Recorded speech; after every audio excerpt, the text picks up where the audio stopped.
نیند کا سارا خمار ہرن ہو گیا تھا۔ وہ آفریدی کا چہرہ کیسے دیکھتی؟ اس گم اندھیرے نے ہر شے اپنے اندر گم کر دی تھی۔ بہت خوبصورت ہو گئی ہو تم تو۔ میری جدائی نے تمہیں بہت حسین بنا دیا ہے۔ دل ہی نہیں کرتا کہ تم پر سے اپنی نظریں ہٹائی جائیں۔ وہ اس کے چہرے پر اپنے ہونٹوں کے لمس سے ہر نقوش تحریر رقم کر رہا تھا، اور وہ اپنی اتنی بے بس تھی کہ کوئی مذمت بھی نہیں کر پا رہی تھی۔ ہر بار کی طرح وہ اس بار بھی ہار گئی تھی۔ دل اتنی بری طرح دھڑک رہا تھا جیسے سینے کی پسلیاں توڑ کے ابھی باہر آ جائے گا۔ اس کے ساتھ آخری بتائے وہ لمحات وہ آج بھی نہیں بھولی تھی، مگر وہ لمحات، وہ پل، وہ خون آلود شام، وہ وقت گزرنے کے ساتھ ساتھ مدھم پڑتے جا رہے تھے۔ اس وقت سب ایک ایک کر کے پھر سے تازہ ہو گئے تھے۔ اس کے زخموں سے خون رسنے لگا تھا۔ آفریدی زندہ ہے؟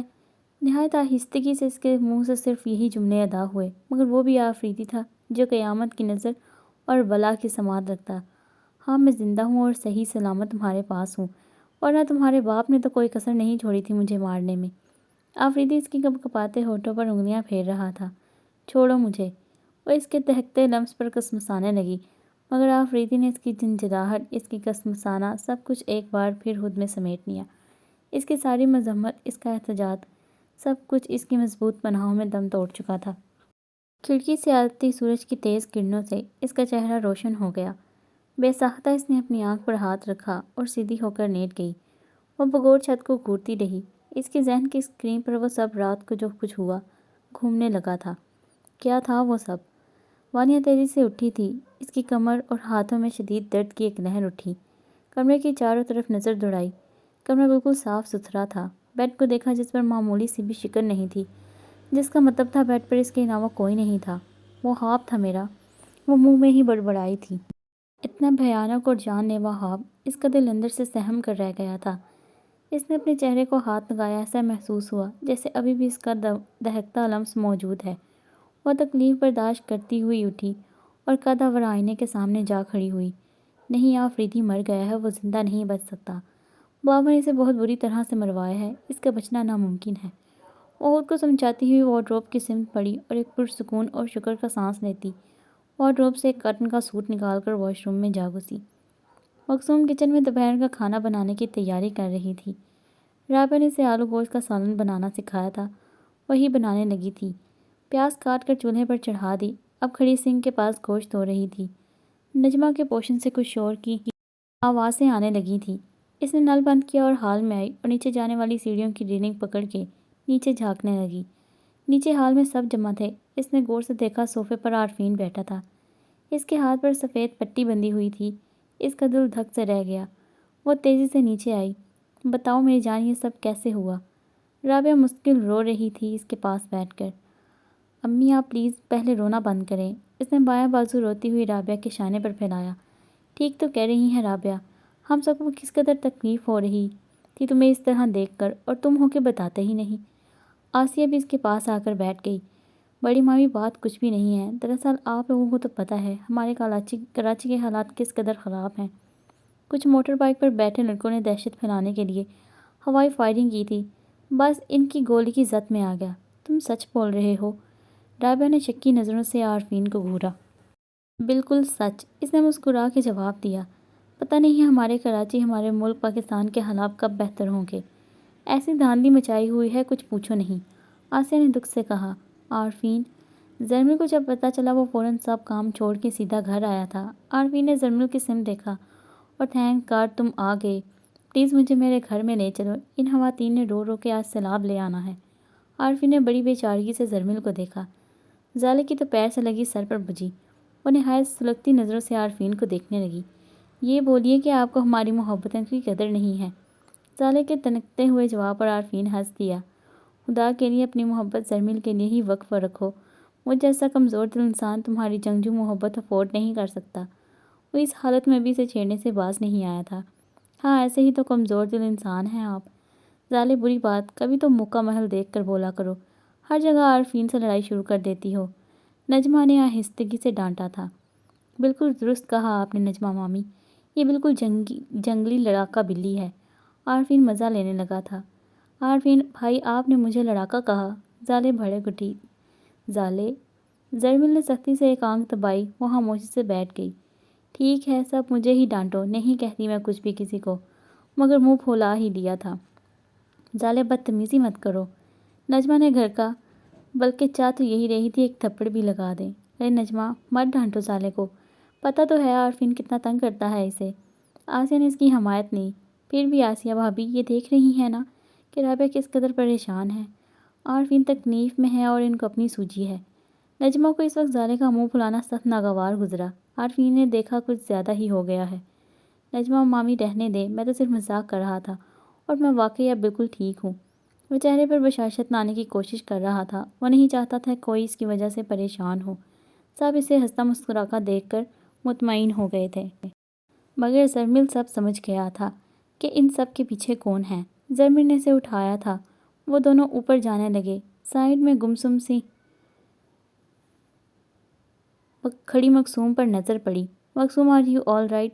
زرمل اور عارفین رک گئے تھے، مگر مقصوم نے کوئی جواب نہیں دیا۔ زرمل اس کی خاموشی کی وجہ بھی جانتا تھا، مگر فکر مت کرو، سب ٹھیک ہو جائے گا۔ زرمل نے دھیرے سے اس کے سر پر ہاتھ رکھا اور عارفین کو لیے اوپر اس کے بیڈ روم میں لے آیا تھا۔ مقصوم بھی اس کے پیچھے چل دی۔ وہ اچھی طرح جانتی تھی کہ عارفین کے ساتھ یہ کس نے کیا تھا۔ اسون اور یاور دورانی کسی بھی حد تک گر سکتے تھے، اس کا اندازہ تھا اسے۔ مقصوم بغور عارفین کو تکنے لگی۔ وہ اگر اس حال کو تھا، اتنی تکلیف میں تھا، تو اس کی وجہ وہ خود تھی۔ عارفین نے مقصوم کو اس طرح غور سے دیکھنے پر نظریں چلا لی۔ زرمل نے اسے آرام سے بیڈ پر لٹا دیا۔ دوائی کھا لی تھی مگر نیند پھر بھی نہیں آ رہی تھی۔ تم آرام کرو، میں سلجوق سے مل کر آتا ہوں۔ اوکے۔ زرمل کے جانے کے بعد مقصوم بیڈ کے نزدیک آئی۔ عارفین نے اسے دیکھا تھا۔ میں جانتی ہوں آپ نے جو کچھ نیچے کہا ہے وہ سب جھوٹ ہے، اور میں یہ بھی جانتی ہوں کہ آپ کی یہ حالت اسون چاچو اور یاور کی وجہ سے ہے۔ تو پھر یہ کہ میں مزید آپ کا نقصان نہیں چاہتی۔ خدا نخواستہ آپ کو اگر کچھ ہو جاتا تو میں آپ کے گھر والوں کو کیسے سامنا کرتی؟ آواز روحان سی ہو گئی تھی۔ مگر مجھے کچھ ہوا تو نہیں نا؟ نہیں عارفین، وہ لوگ بہت خطرناک ہے۔ اپنی زندگی بچانے کے لیے میں آپ کی زندگی خطرے میں نہیں ڈال سکتی ہوں۔ دونوں ہاتھوں کی انگلیوں کو آپس میں پیوست کیے وہ مروڑ رہی تھی۔ اچھا تم محترمہ مقصوم صاحبہ یہ بھی بتانا پسند فرمائیں گی کہ آگے کیا سوچا ہے آپ نے؟ اس نے بڑے تیکھے لہجے میں مقصوم کو مخاطب کیا تھا۔ یہی کہ میں واپس لندن چلی جاؤں گی۔ اس سے کیا ہوگا؟ عارفین کے پرسکون چہرے پر معمولی سا غصہ نمودار ہوا تھا۔ کم از کم وہ آپ کو نقصان تو نہیں پہنچائیں گے۔ اوہ ریڈی، میری نقصان کی تمہیں پرواہ ہے؟ طنز کا تیر اس کے دل پر لگا تھا۔ صرف مجھے ہی نہیں، آپ کے سب گھر والوں کو پرواہ ہے آپ کی۔ اور اس سے پہلے کہ اسون چاچو اور یاور مزید کوئی کارروائی کریں، کچھ برا کریں، میں ان کے ساتھ ہی چلی جاؤں گی۔ وہ جہاں بھی لے جائیں گے، وہ مجھے مار کر میری پراپرٹی لینا چاہتے ہیں تو کوئی بات نہیں، میں آپ کے لیے یہ بھی کرنے کو تیار ہوں۔ اور اس سے پہلے کہ وہ آگے بول دی، عارفین نے اس کی کلائی جو وہ کھینچی تو وہ اپنا توازن برقرار نہ رکھ سکی، پورے وجود کے ساتھ عارفین پر آ گری تھی۔ یہ بات تمہیں میری زندگی میں آنے سے پہلے سوچنی چاہیے تھی۔ ہماری شادی کسی بھی طرح ہوئی ہو، مگر یہ بھی سچ ہے کہ تم میرے نکاح میں ہو، میری بیوی ہو، میری عزت، میری غیرت۔ اور اگر میری عزت کی طرف کسی نے بھی بری نظر ڈالی، میں اس کی آنکھیں نکال لوں گا۔ اور میری عزت کی حفاظت تم پر بھی لاگو ہے۔ بے شک لندن جیسے آزاد شہر میں تمہاری پرورش ہوئی ہو، مگر یہ پاکستان ہے، یہاں کا شوہر اپنی عزت کے لیے بہت غیرت مند ہوتا ہے۔ اس نے مقصوم کی سیاہ کان جیسے آنکھوں میں جھانکا تھا اور اسے نہایت سہولت سے خود سے مزید تر قریب کر لیا تھا۔ اور تم میری عزت اور غیرت کے علاوہ میری محبت بھی ہو۔ عارفین نے دھیرے سے اس کے چہرے پر آئی کرنی لٹ کو چھیڑا۔ مقصوم کے دل کی حالت اسے ذرا پرواہ نہیں تھی۔ اور میں یہ بھی جانتا ہوں کہ تم بے شک مغربی ماحول میں پلی بڑی ہو، مگر اندر سے انہی مشرقی عورتوں کی طرح ہو جو اپنے شوہر سے اپنا حق وصول کر کے زندگی بھر انہی کے ساتھ اپنی زندگی کی آخری سانس تک جڑی رہنا چاہتی ہیں۔ اس لیے اگر میں اپنا حق وصول نہیں کیا تو اسے میری کمزوری مت سمجھنا۔ مجھے زیادہ ٹائم نہیں لگے گا تم سے اپنا حق وصول کرنے میں۔ عارفین کا جو معمولی سا بھی غصہ تھا وہ اس کے چہرے کی معصومیت دیکھ کر رفو چکر ہو گیا۔ ان سیاہ کانچ میں زمانے بھر کی معصومیت رقصہ تھی جس نے عارفین کا قرار لوٹ لیا۔ بہت پیار آیا تھا اس کے ہوائی اڑتے چہرے پر۔ وہ جانتا تھا کہ اس کے دل کی حالت زیرو بم ہے، بآسانی اس کے تیز دھڑکتے دل کے شور کی آواز سن سکتا تھا۔ مسکراتے ہوئے اس نے اپنا ہاتھ مقصوم کے سر پر رکھ کر اسے تھوڑا اور جھکایا اور اس کی عرق آلود پیشانی پر اپنے پیار کی مہر ثابت کر دی تھی اور نہایت آہستگی سے خود کے حصار سے آزاد کیا۔ وہ مزید اسے تنگ نہیں کرنا چاہتا تھا۔ جاؤ شاباش، کچن میں جا کر میرے لیے کچھ کھانے کے لیے لاؤ، بہت زور کی بھوک لگی ہے۔ مکسوم نے لرزتی پلکوں سے عارفین کو دیکھا، جہاں سے زندگی بھر پور مسکراہٹ رقصاں تھی۔ آنکھوں میں بے انتہا شوخیاں تھیں، چہرے پر تکلیف کی معمولی سی بھی رمق نہیں تھی۔ اسے حیرت ہوئی تھی کہ اس قدر تکلیف اور اذیت میں ہے، مگر نہ تو چڑچڑا پن تھا، نہ ہی کوئی الجھن۔ ہو گیا میرے چہرے پر تبصرہ۔ عارفین نے اسے چونکا دیا، پتہ نہیں وہ کیسے اس کی سوچ تک رسائی حاصل کر لیتا۔ مکسوم، تمہارے شوہر کے بازو میں اتنی طاقت ہے کہ وہ تمہاری حفاظت کر سکتا ہے، اس لیے بے فکر رہو اور آگے کی فکریں اور سوچیں میرے لیے چھوڑ دو۔ اسمن درانی اور یاور درانی سے کیسے نپٹا جائے گا میں اچھی طرح جانتا ہوں، مگر تم بھی اپنے ذہن میں یہ بات بٹھا لو کہ یہ دونوں صرف گیدڑ بکیاں دے رہے ہیں، وہ میرا نہ تو کچھ بگاڑ سکتے ہیں اور نہ ہی تمہارا بال بیکا کر سکتے ہیں۔ مکسوم نے پرسکون ہو کر نگاہیں جھکا لیں۔ کھانا ملے گا اب؟ لاتی ہوں، اور کھانے سے یاد آیا، کس نے تو چولہے پر پیاز چڑھائی تھی، وہ اب تک کوئلہ ہو گئی ہوگی۔ وہ جلدی سے کمرے سے نکلی تھی۔ مکسوم کو وہ اب ہر صورت میں منا لینا چاہتا تھا، وہ اپنی زندگی کو خوشگوار بنانا چاہتا تھا، اسے الجھنوں میں ڈال کر یا مکسوم پر غصہ کر کے مکسوم کی سوچ کو غلط رخ نہیں دینا چاہتا تھا۔ اسمند اور یاور نہایت شاطر اور چالاک تھے۔ وہ اچھی طرح جانتے تھے کہ اگر مجھے نقصان پہنچائیں گے تو مکسوم ٹریپ ہو جائے گی، اور مکسوم اتنی معصوم ہے، وہ جلد ان کی باتوں میں آ جائے گی، جو کہ عارفین نہیں چاہتا تھا۔ مگر کھیل یہاں ختم نہیں ہوتا، وہ ضرور مکسوم سے کانٹیکٹ کرنے کی کوشش کریں گے، اور یہ ضروری ہے کہ مکسوم پر بھی نظر رکھی جائے، وہ اپنی بے وقوفی میں ضرور کام بگاڑ لے گی۔ مکسوم تیزی سے کچن میں آئی جہاں رابعہ اور داروش اقبالان کھڑی تھیں۔ آہٹ پر داروش نے پلٹ کر دیکھا، مکسوم، میں نے آپ کا سالن بھی تیار کر دیا ہے اور عارفین بھائی کا چکن سوپ بھی بنا دیا ہے۔ وہ دراصل میں بالکل بھول گئی تھی۔ وہ شرمندہ ہوئی۔ کوئی بات نہیں بیٹا، تم ہی نہیں ہم سب پریشان ہو گئے تھے۔ وہ تو داروش کو جلنے کی بدبو آئی تو وہ فوراً کچن میں آئی تھی اور سانا کھانا تیار کر دیا۔ رابعہ نے مکسوم کو پیار سے دیکھا۔ تھینکس داروش، اب آپ زیادتی کر رہی ہیں۔ داروش اقبالان کو مکسوم کا تھینکس بالکل اچھا نہیں لگا تھا۔ اوکے، پھر میں نے اپنا تھینکس واپس لے لیا۔ مکسوم مسکرا دی، جس کا ساتھ داروش اقبالان نے بھی دیا۔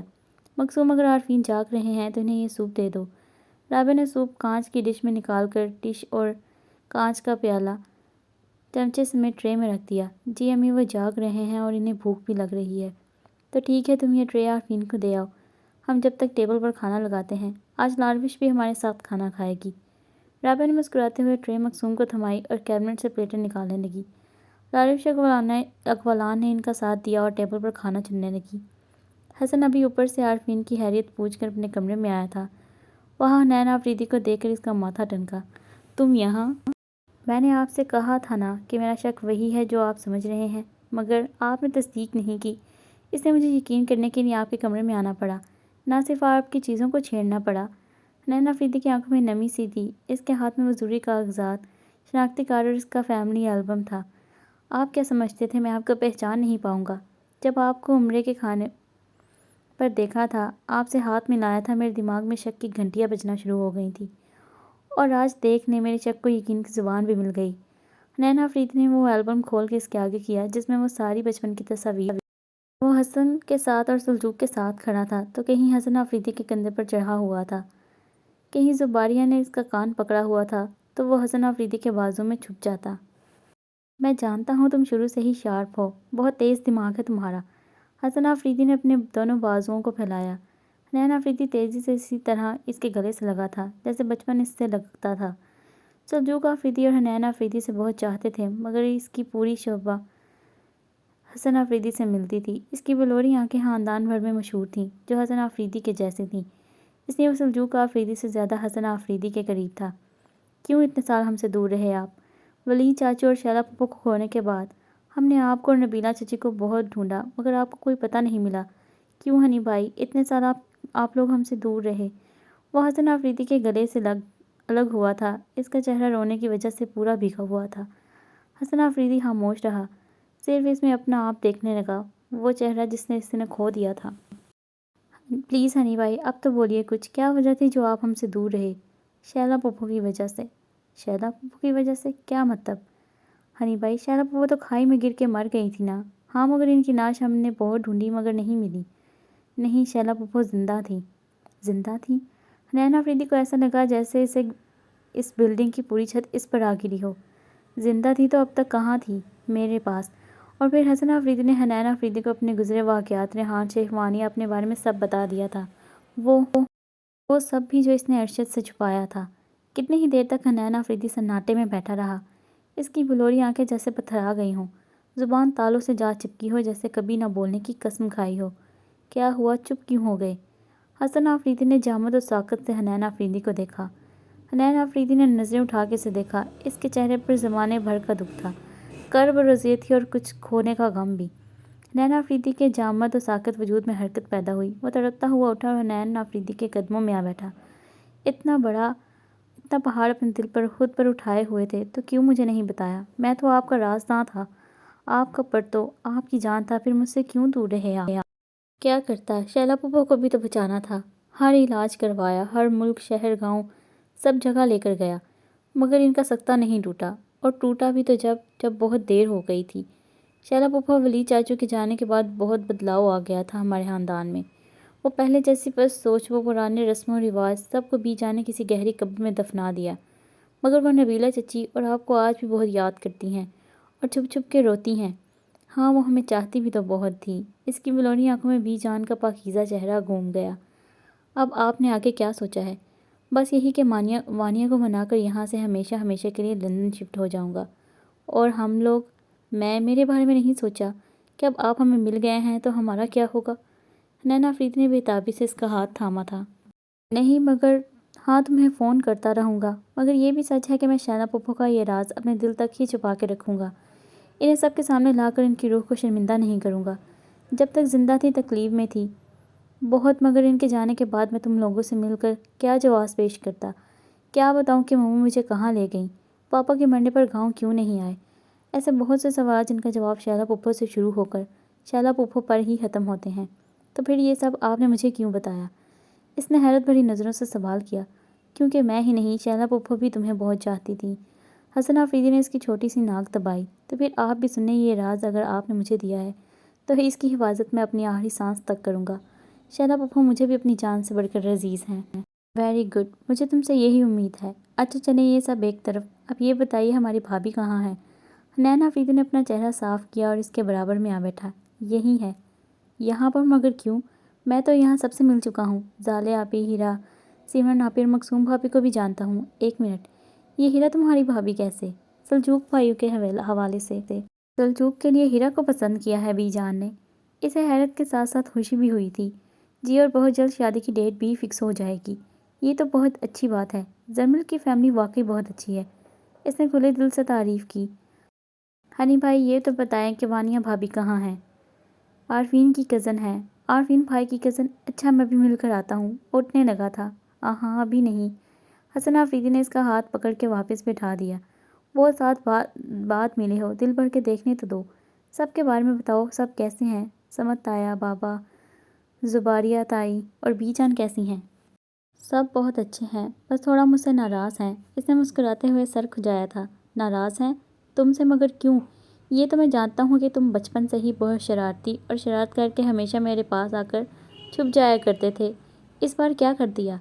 لاروش کی وجہ سے سب مجھ سے ناراض ہیں۔ یہ لاروش کون ہے؟ My wife? یار کیا پہیلیاں بجھوا رہے ہو؟ صحیح بتاؤ نا، تم نے شادی اتنی جلدی کیسے کر لی؟ بس مت پوچھیے، یہ سبھی بی جان کا کمال ہے، انہوں نے مجھے کوئٹہ بھیجا تھا۔ تو اس کا مطلب ہے سب سے پہلے دن سے ہی جانتے تھے کہ لاروش تمہارے نکاح میں ہے؟ جی، میں ہی بیوقوف بنا ہوا تھا۔ اور سمیہ زیدی؟ بی جان کے تھپڑ کھانے کے بعد اس نے مجھ سے تعلق توڑ لیا تھا، مگر لاروش کے گھر سے جانے کے بعد میں نے ریئلائز کیا مجھے اس کی کتنی ضرورت ہے۔ حسن آفریدی کے سامنے اس نے اپنی محبت کا اقرار کر لیا تھا۔ چلو، دیر آئے درست آئے، مگر اب مسئلہ اور فکر کی بات یہ ہے کہ لاروش اس وقت کہاں ہوگی اور اسے کیسے ڈھونڈے۔ یہ تو میں سوچ کر پاگل ہو رہا ہوں۔ خدا نہ خواستہ وہ اگر غلط ہاتھوں میں چلی گئی، نہیں خدا نہ کرے، خود ہی بول کر خود ہی اس نے اپنے آپ کو سرزش کی۔ ہنی بھائی دعا کریں لاروش مل جائے۔ انشاءاللہ۔ حسن آفریدی نے نرم نگاہوں سے اپنے چھوٹے چہیتے بھائی کو دیکھا۔ اتنے میں حسن آفریدی کا فون بجنے لگا، جس کی اسکرین پر ارشد کالنگ لکھا آ رہا تھا۔ ارشد کا فون؟ وہ منہ ہی منہ میں بولا۔ کون ہے؟ حنین آفریدی نے پوچھا۔ ارشد ہے، میں ذرا پوچھ کے آتا ہوں۔ وہ کھڑا ہو گیا۔ آپ جائیے، میں اوپر وانیہ بھابھی سے مل کر آتا ہوں۔ اوکے۔ وہ مسکراتا ہوا آگے بڑھا۔ ہنی بھائی، حنین آفریدی نے پکارا۔ ہاں بولو۔ حسن آفریدی نے پلٹ کر دیکھا۔ آئی لو یو۔ وہ ایک بار پھر حسن آفریدی سے لگا۔ Love you to. اس نے حنین آفریدی کے سنورے بال بگاڑے۔ حنین آفریدی اوپر آ گیا۔ رابعہ اپنے کمرے میں تھی۔ عارفین کھانا کھا کے سو گیا تھا۔ کچن میں وانیہ مقصوم اور لارویش اغوالان تھیں۔ وانیہ اور مقصوم کی فرمائش پر لارویش اغوالان شام کی چائے کے ساتھ فنگر چپس اور بروسٹ بنا رہی تھی، جس میں وہ دونوں بھی اس کی مدد کر رہی تھیں۔ مسالہ میرینیٹ ہو گیا تھا۔ میں چولہا جلاتی ہوں وانیہ، تم سارے آلو دھو کر چھلنی میں نکال کر میدے کی کوٹ لگا دو۔ یہ آواز تو بہت جانی پہچانی تھی۔ دماغ پر تھوڑا زور ڈالنے کے بعد اس کو ایک جھٹکا ہی تو لگا تھا۔ وہ آواز کے تعاقب میں چلتا ہوا آیا اور جو سوچ رہا تھا وہی حقیقت تھی۔ لارویش اغوالان نے برنر آن کرنے کے لیے ماچس جلایا تھا۔